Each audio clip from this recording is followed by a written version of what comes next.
Hi guys, welcome back.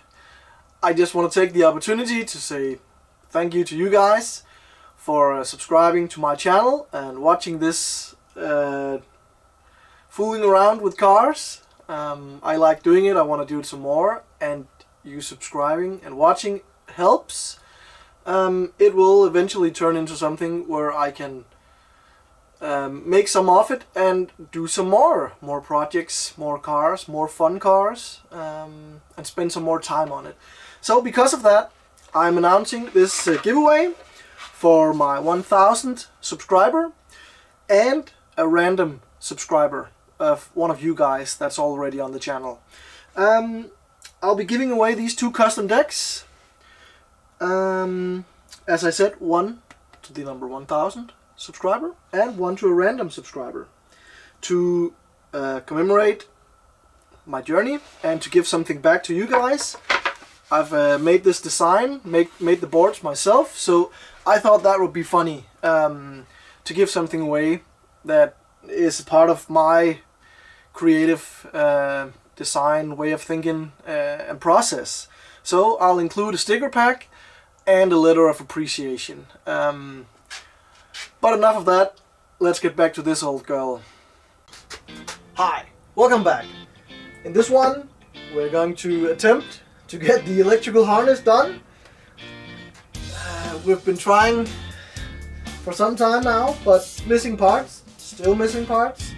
The thing is, I can't get this harness inside the car before I have the big rubber grommet that goes on here and seals it on the firewall bulkhead.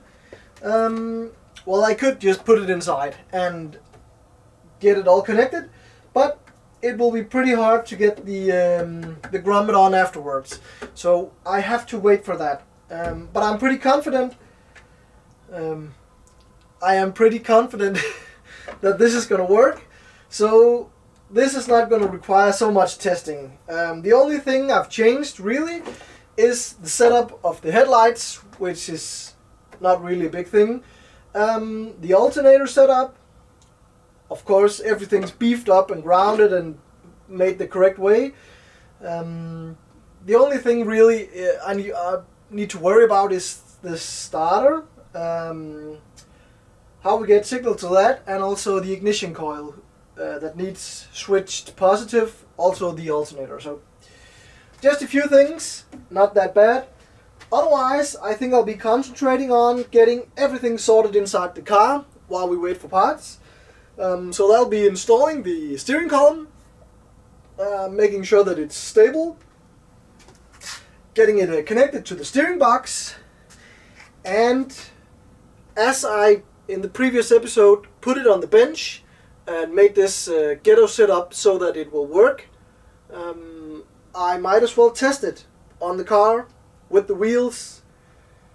I might even lower it and put it on the ground to see how it will react to having some torque resistance on the other end of the steering rack, because just testing it on the bench is not going to have any resistance and you're not going to see any big changes. So you need to put some resistance on the other end of the steering column. We might do this in this one. And apart from that, it's just, yeah, just a lot of work. You know the deal. Let's get to it.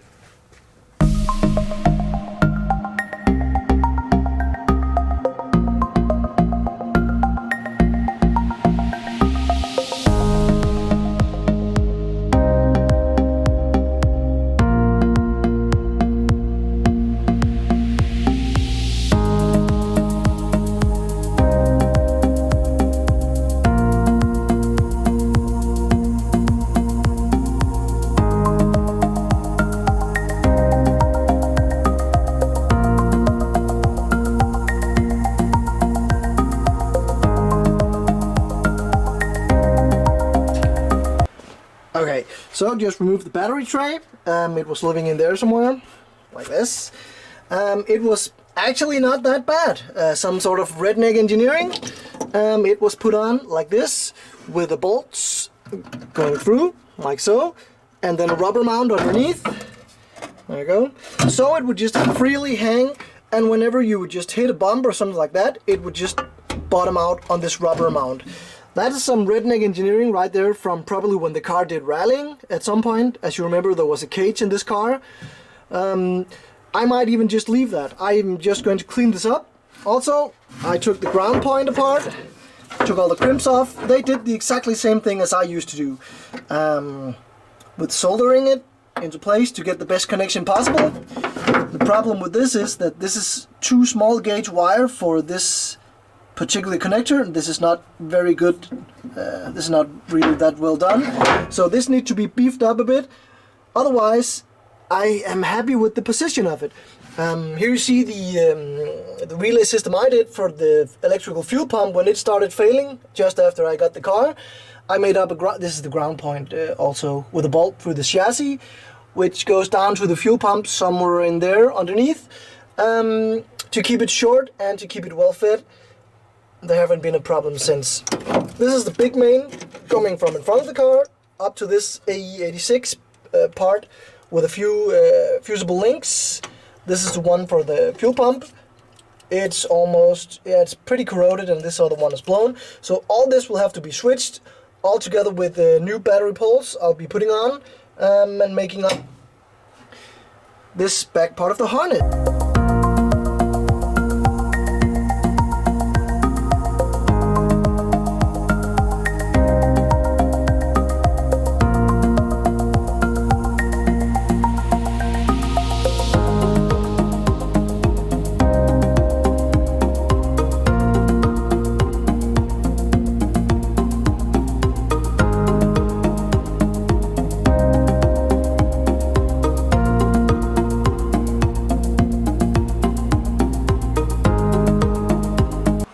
The deal with this thing is there isn't really much room to work on when I'm putting in the steering column, which will live here in this modified bracket.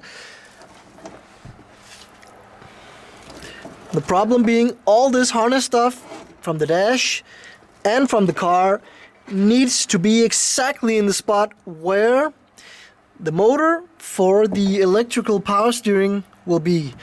So that's gonna be, it's gonna be an issue, because you can't just push up the harness. It will go through all these pipes for vents and stuff, and you also have the top of the steering column support here, so that's not gonna do anything or move. So I'm gonna figure out a way, and then, as I said in the last one, we cut all the cancer out. That's not completely true. Still, this thing has been added for some switched ignition stuff. Not really sure why. Maybe they wanted to draw some current through this also pretty funny one. So I'm just gonna have to see what this does and why it was put there. That is basically the last piece of the puzzle. Then I'm also contemplating on buying new carpets, because this combination of a little bit of carpet that was then cut up and this piece of, I don't know what this is, horrible crap, is really, really bad. So might spend some money on a new carpet.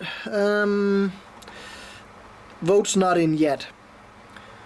But remember, this was all because of I wanted to make a color change on the car and get the windows to stop leaking because of the old seals, and we found a lot of rust. So this is just spiraled out of control. This is every car guy's, I think, nightmare.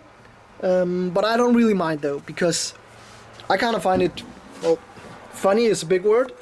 I like the challenge. I get to do stuff like this, where I get to redo all the electrical stuff, make it better, make it a lot better looking, make it a lot cooler.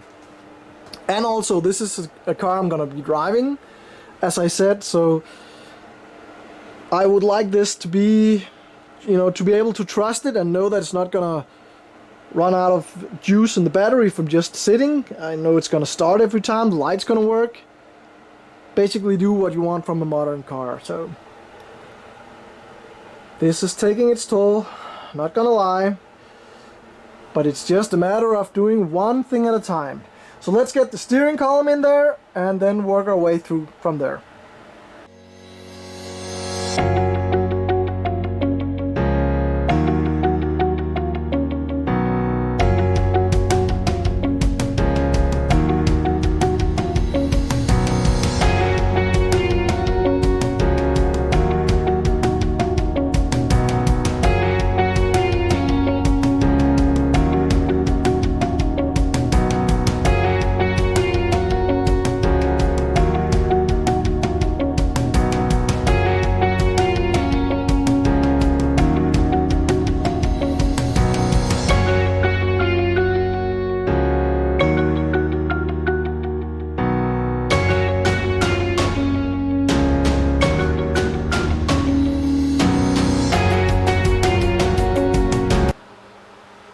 Steering column is in, somewhat connected.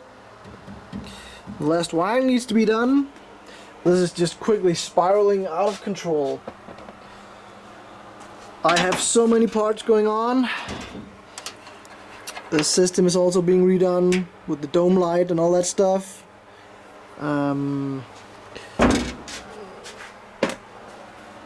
Also, parts are just pouring in. Just got this set from Japan. New master and slave cylinder for the clutch, because I can't be bothered with the old one that's apparently leaking. So I'm just gonna install a new unit, be done with it. I learned that the hard way in the Corolla build. You can save a few bucks on putting on the all the new gaskets and seals and stuff like that, but on these old parts, especially this being 52 years old, it's probably not gonna work that well. So this is just buttoning up all the crap that I had on my list. It is just so many small things, but they're just so apart that it doesn't really feel natural to to do them. It's just a matter of just going through them on the list one by one, getting them done, and then getting back to some of the things that is more fun. That was almost a haiku. Yeah.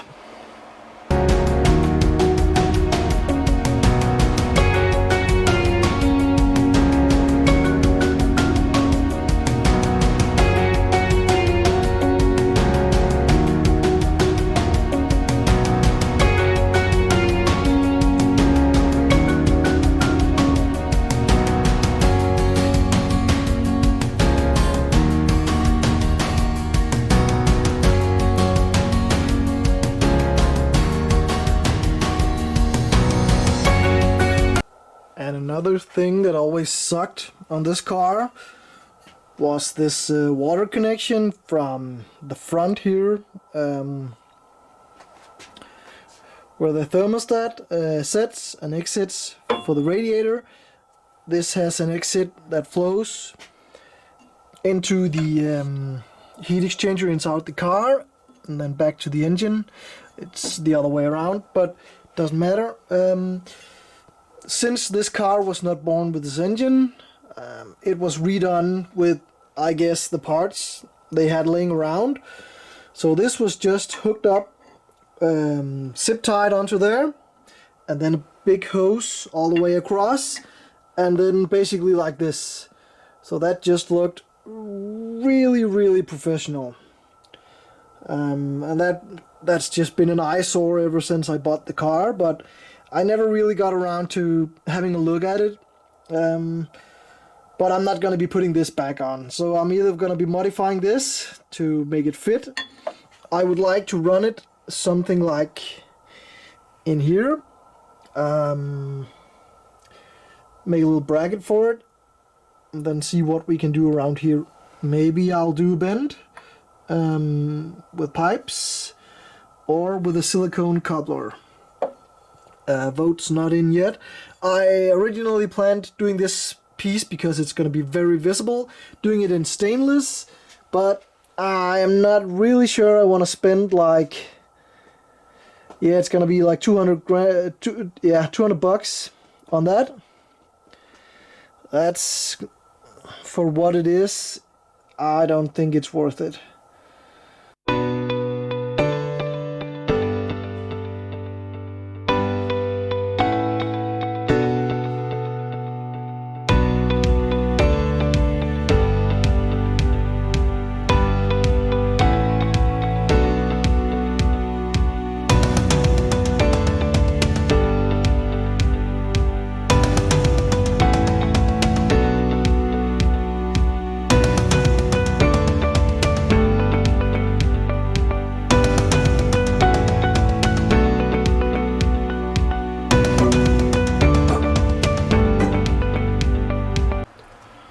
Alright, new day in this mess I call garage.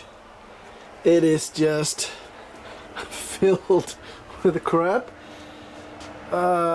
So much going on. But at least I got this thing cleaned up and are putting parts back on. It's actually at the point where I just sometimes almost gotta pinch myself and say, is this, you know, am I already done with this? So that's, yeah, that's good. Got some parts covered with some Steeled. This is the bracket for the new alternator. It's gonna go here. So I actually think I'm just going to be bolting parts back on, and in preparation for getting it fired up. Just again, parts hanging drying. This is, just remember I had problems with some of the hoses that looked really bad. So this is going to be something like this, and then we'll have a 135-degree angle off with an AN10 hose. That's going to be for coolant inside the heat exchanger inside the car, the heater matrix. Oh yeah. So this is just moving so fast right now, my brain really can't comprehend it. I'm just saying to myself, you gotta be missing something, because, and as I look around, I'm not really sure I am missing anything. It's just a matter of getting everything bolted back up and, yeah, getting the harness done.